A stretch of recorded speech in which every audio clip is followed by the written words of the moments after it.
Welcome to Santa Rosa Shop Talk podcast.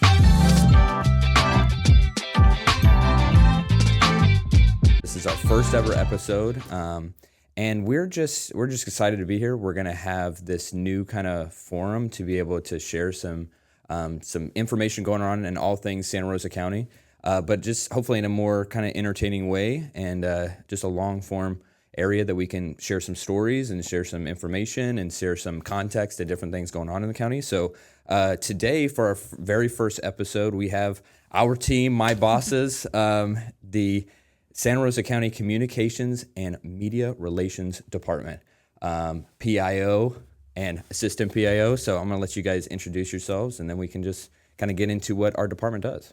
All right, so I'm Sarah Whitfield. I'm the Public Information Officer for the Santa Rosa County Board of County Commissioners. And I'm Brittany Ellers, the Assistant Public Information Officer for the Santa Rosa County Board of County Commissioners. The first thing we want to do is just kind of explain what previously was the Public Information Office, what has now been rebranded to the Communications and Media Relations Department. Can you just tell us a little bit about what it is our team does, our office does, so that people can kind of get a better picture of what that means? So at the very basic level, it's getting the right information out to the right people at the right time so they can make the right decisions. Yep. So that's especially important during like a severe weather event, hurricanes, tropical storms. But day to day, it's really just making sure the public is informed of what's happening in our county, what's happening at our board meetings with our new highlights that we've been doing, and connecting the media with our officials to help get even more information out to more people. Yeah, there's a term that we throw around all the time in our office. Our offices are in the emergency management offices and in the emergency operations center. So there's a couple of things we throw around all the time that are like blue skies versus gray skies messaging. Can you talk a little bit about just what the difference between those two are and what the kind of the realities of our day-to-day look like in those two different kind of modes? Yeah, so Blue Sky is really a lot of our day-to-day stuff. It's going to the animal shelter, getting cute photos of puppies and kittens. It's sending out a news release about something that's happening at the extension office over the weekend. It's highlighting what's happened in our board meetings. If there's a special message our chairman wants to get out, it's doing that. Creating videos, anything you can think of, we're doing it in our office. The fun stuff. The fun stuff. The blue sky is the fun stuff. Yeah. But then the gray sky is like hurricanes, severe weather. That's what our gray sky communication is. It's important information that's got to get out pretty quickly, and sometimes it's rapidly changing too. So it's important to stay on top of it and make sure we're connecting with the right people who have the right information. Yeah, the not fun stuff. Yeah. The stressful stuff. Yes. Just makes our job a nightmare half the time. But Brittany, do you want to talk a little bit about how, our office is a tool to bring information to people in the public in a transparent way so that they can get the right information at the right time, but also just have a good look into the county and what it is that we do? Right, yeah. I think a lot of people assume that communication professionals like us, a lot of our job is making pretty flyers or graphics, but really I think our role is in helping with transparency with your local government. I mean, this is something we want our community to be engaged in. We're spending your tax dollars. So our role is really to connect you with what is happening in the county and get you engaged in that process. That's kind of a part of the reason we're doing this podcast. We want to engage people where they're at, and that's kind of our whole job, I think, at a base level. I think some people, too, might think that because our jobs are very similar to traditional, like, PR jobs, that I think sometimes comms people get labeled as like the spin zone or like the, right, the cover up people or whatever. Yeah. When in reality, that's just not true because everything we do is public record anyway. So we're just finding the best ways to disseminate it to people. Right. Basically. And I can say that our team in particular and a lot of the public information communication teams that I've met throughout the state and the nation, they really prioritize doing this for the community.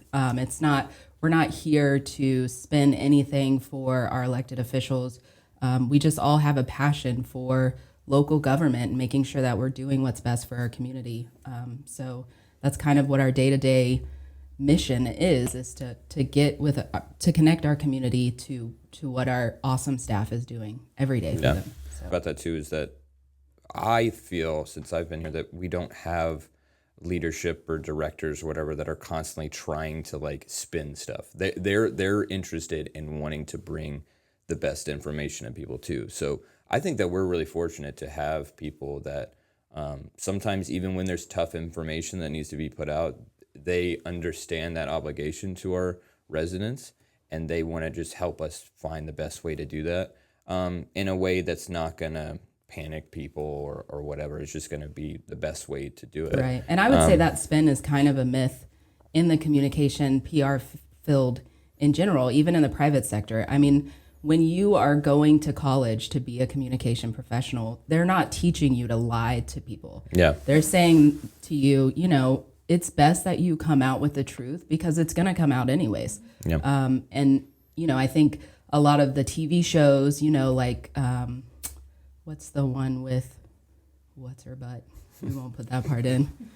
Olivia Pope, you know, shows like Olivia Pope, they kind of make it look like, you know, our jobs are to cover up these massive things. And really, that's not the case. That's for entertainment. What we do is real life. It also just like doesn't work, you know, Yeah. like, especially now. Maybe back in the day, You're going to get caught. There's you could too hide much some stuff like that. now. But now with everybody is sort of a content creator in their own way, right? They have their phones. They can, whether or not they're making good or responsible content or whatever, everybody has the opportunity to be a citizen journalist or a reporter anyway. So it's not like we're going to be very effective in hiding stuff. And the landscape has changed so much, even in the almost 11 years that I've been in this office. And before, you know, Facebook didn't even really exist pre 2006, 2007. I can't remember when exactly it was. So when I started here back in like 2014, Facebook was still a little bit of a new concept for the county. And then that's when we started seeing more and more of that 24-hour news cycle. So sometimes it's even hard for us to stay ahead of the news that's being broken on Facebook. Yeah. So it does become a little bit of a challenge, but it's a challenge we're willing to meet. Yeah, and just transparency there, right? You can't hide much on Facebook anyway, No. right? We always keep our comments on pages that aren't just strictly informational, so that people, you know, we field all those comments all the time, and so we just try to get that information to people, so we're not trying to just post something and just kind of like ignore it for like 8 hours, basically. So I think that's just speaks to another level of kind of transparency that we try to bring. And it's not always easy, especially in those kind of stressful gray skies, you know. Let's talk about very briefly what our different avenues of information are. So can you talk a little bit about what different social media channels we have and what might be relevant to certain people through those channels? Yeah, so we have multiple Facebook pages. I can't remember what it was at last count, maybe 11. It might be a little more than that. But it just depends on what you're interested in. If you're just interested in like cute puppies and kittens, follow our Santa Rosa County Animal Services Facebook page. That's right. We love them so much. Shout out Animal Services. Go adopt a dog or cat, please. But if you're interested in weather, all things weather, accidents that happen on roadways, and you need to know if a major road is shut down, fires, all of that, that is all on our Santa Rosa County Emergency Management Facebook page. Yeah. But if you're strictly just interested in what's happening in our board meetings, what the commissioners are voting on, what our staff is doing in different departments, that's going to be Santa Rosa County Board of County Commissioners Facebook page. Nice. And then from there, we have a Facebook page for each district commissioner. So you can look up Santa Rosa County District 1 Commissioner Bobby Burkett. You can find him and so on. Yeah. And then, you know, we're also on Nextdoor as emergency management. We don't post there as often because if you post too much on Nextdoor, it can kind of annoy people because they're there for just the neighborly stuff. They don't want information constantly.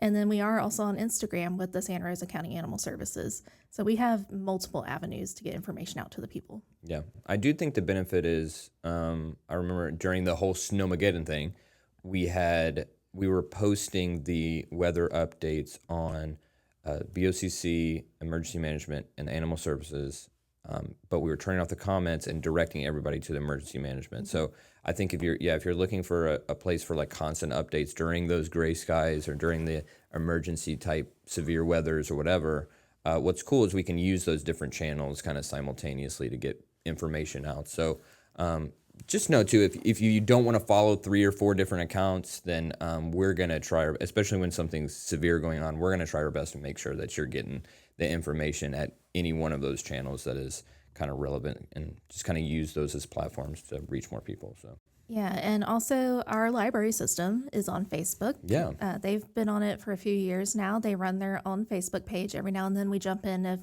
a staff member is out and they need a little help.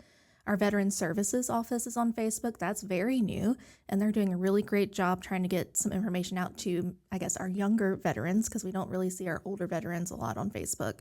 And then we also have our Tourist Development Office on there. So if you're just interested in pretty pictures of our beach and our woodlands and glamping and stuff like that, check them out.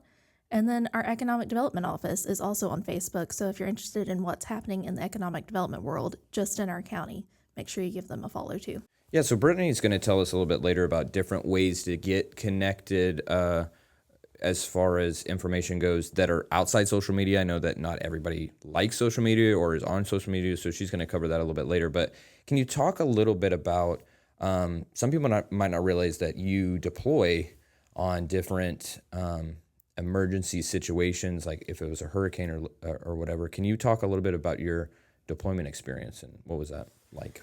Yeah, so Santa Rosa County over the last year was very lucky to not have any kind of impacts from hurricanes or tropical storms, but our neighbors to the east certainly did. And Florida, we're about neighbor helping neighbor. So our department, I deployed, not our department, but emergency management deployed, and they took me with them. And this was my very first deployment to Madison County after Hurricane Helene, which we all know rapidly intensified in the Gulf. Nobody was really looking out for that. And so it was just kind of a big surprise when it finally made landfall. And Madison County was pretty devastated by it. And when we arrived, I found out that they did not have a public information officer because they're a very small county. Yeah. But I did learn while I was there that they were in the process of hiring one. So I was very happy for them, because that's definitely a position that is needed. And you may not even realize you need it until it's an emergency situation like that. Yeah, it's kind of interesting because, not to derail, but because, you know, our office is a dedicated team to the Board of County Commissioners that kind of gets tasked out to different departments, but most, not necessarily most, but a ton of counties do not have dedicated PIOs. So it's somebody that's kind of filling in a role that may have never done it in an emergency situation before. So pooling those resources and experiences, I'd imagine, huge for those situations. It really is. And I was lucky, and not so lucky for Santa Rosa County, but lucky to have experienced firsthand Hurricane Sally. I've been through an ice storm. I've been through flooding. So I've been here when this office has been activated. And so I've been through the ringer with some of that stuff. So I was able to bring the experience I've had here over to Madison County and just really hit the ground running. I set them up some dedicated graphics and templates that they can use from now on. We worked with the very small amount of media that was actually covering Madison County. It just kind of surprised me that there was really only 2 media outlets covering what was happening there.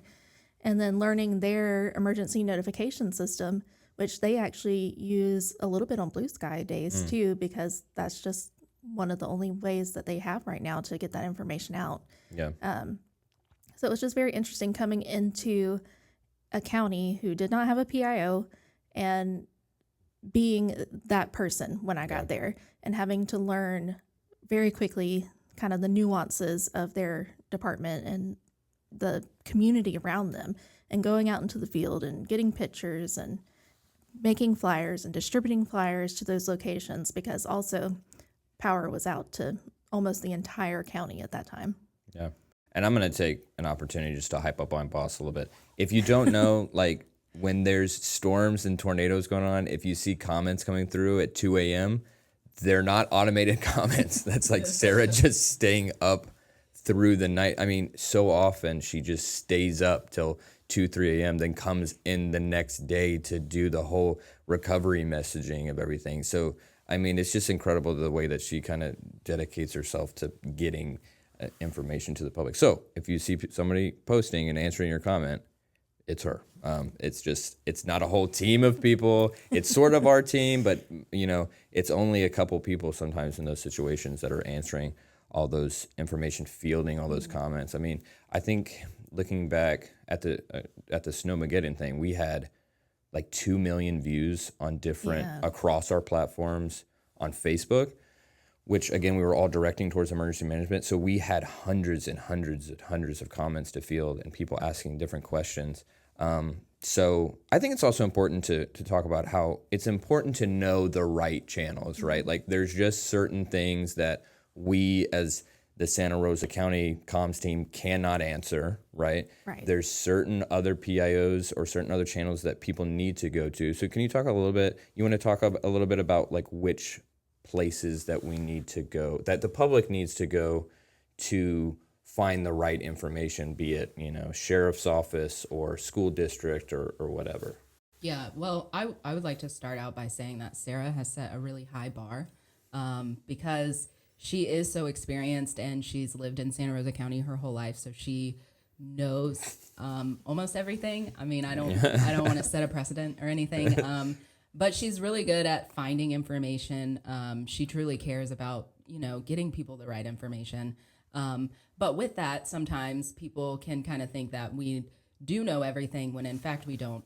So there are some agencies, that have their own dedicated PIO staff or, that we cannot put messaging out for. And that's going to be the school district. That's going to be the medical system, the Santa Rosa Hospital, the Santa Rosa Sheriff's Office. They have their own dedicated communication people, and they're a separate agency. So in a lot of our training, which I'm sure I'll talk about later, we hear a lot about staying in your lane. So we're never going to speak on behalf of those agencies, but what we are going to do is direct you to their Facebook pages. We're going to give you their contact information, and we're certainly going to share their messaging. So if the schools close, we'll share that post, but we can't tell you ahead of time if the schools are going to close. Also, bridges. Let's just go ahead and put out there, bridges don't close in advance.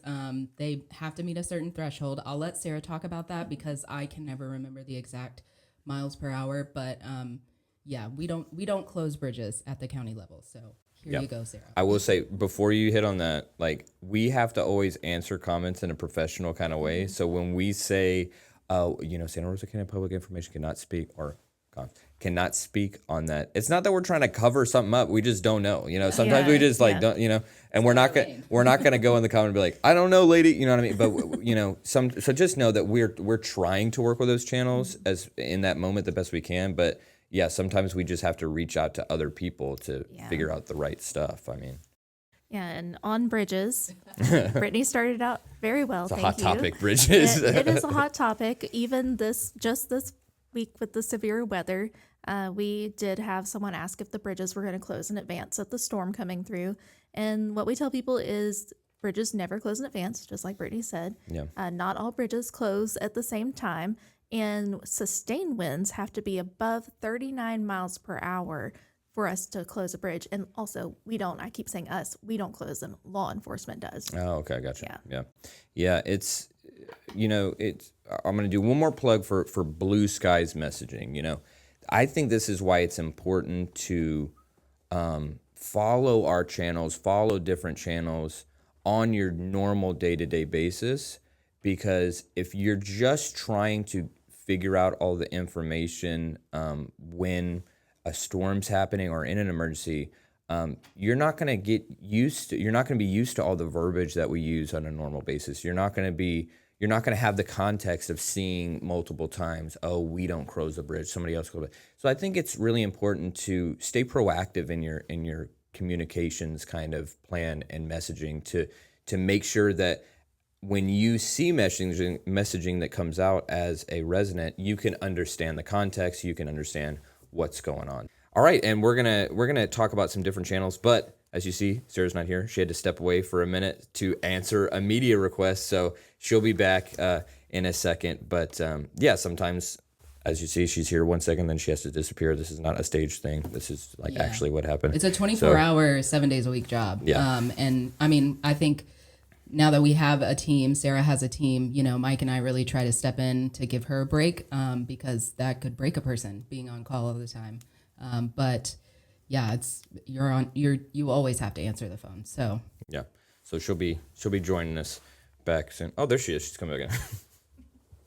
This was not staged. I promise you this is not staged. We're not like, again, transparency. We're not like lying to people. She actually did have to step out and take a phone call. this is PIO IRL. So yeah, actually, Brittany, do you want to talk about our different email options for staying connected for those who, again, are not on? It's not bad necessarily to not be on social media. You know, I'm not a big outside of work. I'm not a huge social media person myself. So we have different ways that you can sign up on our website to get connected through email, so that you can have that information too. You want to talk about that? Yeah. So I know that we all have like emails that get kind of gummed up with stuff, but you are able to subscribe to get emails directly from us. I would recommend most people probably subscribe to the general email list. That's kind of a catch-all. We send everything that we send out to that general list. It's called General News and Information, right? Yeah, Right. yeah. Okay. And how you get to that subscription area, if you go to our website, santarosa.fl.gov, on the home page, there is a little button. What a weird way to say button. Button. There's a little button. Yeah. There's a little blue button underneath the video where you'll see Brad Baker. If you click on that, it'll take you to a page. There are a bunch of different lists that you can subscribe to. So once you kind of get a feel for what we're putting out, depending on what district you're in, depending on if you want just animal services updates, if you just want updates on, gray skies information, we have a list just for that. We have just a road closures list. So you can really pick and choose what kind of information you're getting from the county. But I think to start out with, the general news list is probably a good one to begin with. Yeah, some other ones, there's an animal services one. So if you just want the animal stuff, you can just, I love animals. So, but yeah, you can kind of tailor it a little bit. I also think this is a good time to plug the Alert Santa Rosa. Absolutely. Yeah. That's a really good way. It's just alertsantarosa.com. You put in your phone number. You can have up to, I think, 5 different addresses. So if you live in Chumuckla, but you run a business in Navarre and you want to keep tabs on your business in Navarre and your home, you can put in multiple addresses. And it just gives you real-time alerts for sort of warnings, tornado warnings, that kind of stuff. So we really try to push that because that's going to send you an alert directly to your phone. I have a funny plug for that too, actually. I just thought of it. I have an older sister, very protective older sister, who overly protective older sister. No, and she subscribed to Alert Santa Rosa, and she lives in Nashville. So my parents live here, me and my wife live here, and our kids obviously. And so she wanted to know when there's different severe stuff going on. So sometimes she'll text me and be like, "Hey, are you guys okay? I heard that there's like a tornado warning." So yeah, I'm like, "Yes, I'm fine. Thank you for keeping it." But it is a cool way. Like you can subscribe to that if you're just a family member that lives out of town, or if you've got maybe like in my case, you might have some older parents or whatever, or different kind of family members that you want to keep tabs on. So it's definitely a good thing to get signed up for. But again, I always be proactive about that stuff. Make sure that you're not doing it when the actual event's happening, and just so you can be best prepared. So I will say, there's a lot of kind of serious parts of our job, but we have a lot of fun too. So if you haven't seen it, you should go to Animal Services page and watch the star Cruella DeVille as in a recruiting video that we did, where Brittany and I dressed up as Cruella DeVille and the henchman to be this funny kind of parody on looking for a new veterinarian.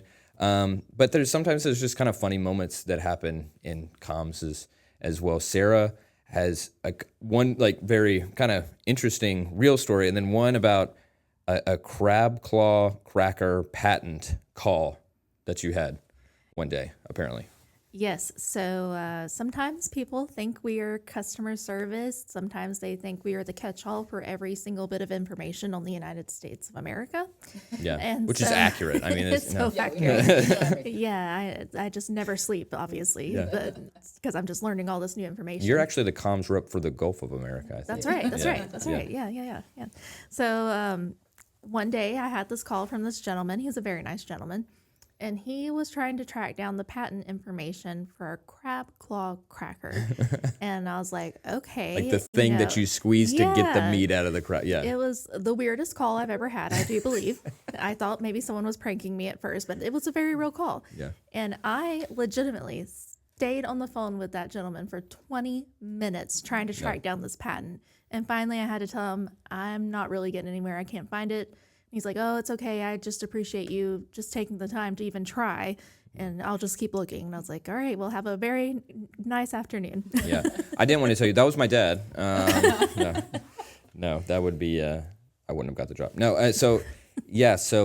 but there is a great story about, there was a dog hoarding case, like a hoarder of dogs, a while back through Animal Services. And you were telling us the other day about how that was an interesting just learning experience, being able to learn on the fly how to use different types of social media tools. You want to talk about, like, that was the first time you'd ever used TikTok or something at that point, right? Like, Yeah, so when we were still allowed to be on TikTok, right now there's a lot of turmoil with that, and so Animal Services is not on TikTok right now. no one in Santa Rosa County is Yeah. on TikTok. Yeah.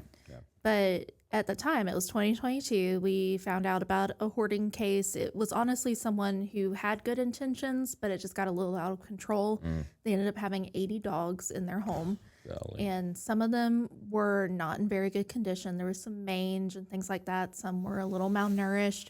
But overall, the dogs were okay. Yeah. So it took a massive collaboration between Animal Services, Animal Control, our vet staff at the time, nonprofit organizations that came in to help us. A Hope came over and helped us at the staging area. I'm going to miss a lot of people, but we had so many partners in our local community and beyond Yeah. come in to help us. Guardians of Rescue, I think, was one of the ones that came in to help us too. And they have a bit of a national following. Yeah. Wow. But through that, it only took us, because of those partnerships and the collaboration and the use of social media, news releases, having our media partners come to the staging area to do their interviews and see firsthand what was going on. Because of that, we were not only able to move animals quickly out of our shelter to make room for these dogs, but we were able to get 50% of those dogs, or not 50%, 50 of the dogs out to either rescues or foster homes within a week. Yeah. And that allowed us to move the remaining dogs back to the shelter so that we could close down that staging area and kind of get a little bit back to some normalcy. But yeah, it was my first time using TikTok, first time Yeah. making TikTok videos. That was very interesting. But I used that as a way to try to gain some traction, get some attention on what was happening, reposting those videos to Facebook. And I think I've reposted them to Instagram too. But it was a big deal, and I can't thank our community and our partners enough for what they did for us that day. Yeah. I'm kind of a social media nerd in certain ways like that. And I'll probably talk about this in another episode in more detail, but I think there's definitely this distinction between two different types of success on social media and with messaging, right? Especially social media. Like, there can be a post that is a successful, quote unquote, post, meaning it got a lot of likes, it led to a lot of followers, it led to a lot of interaction, but it doesn't accomplish the real world goal and success of getting, for instance, dogs adopted, right? I've seen this all the time in the content that I've made for them. And then you have one, in my opinion, that I like more, which is like the post on a surface level doesn't look super successful because it doesn't have 1,000 likes, it doesn't have 20,000 views, but it led to one comment that led to one adopter for a dog. To me, that's tangible, real world success. And then obviously the best one is when you have a post that does super well and blows up, and then it leads to change and it leads to great real world tangible success. But it can be kind of frustrating, especially as people who are trying to navigate different new channels. None of us are Martin Scorsese, okay? So we're not necessarily making like we're not filmmakers all the time. So sometimes we just have to figure out a way to get a message out on the fly using tools that we maybe have never used before.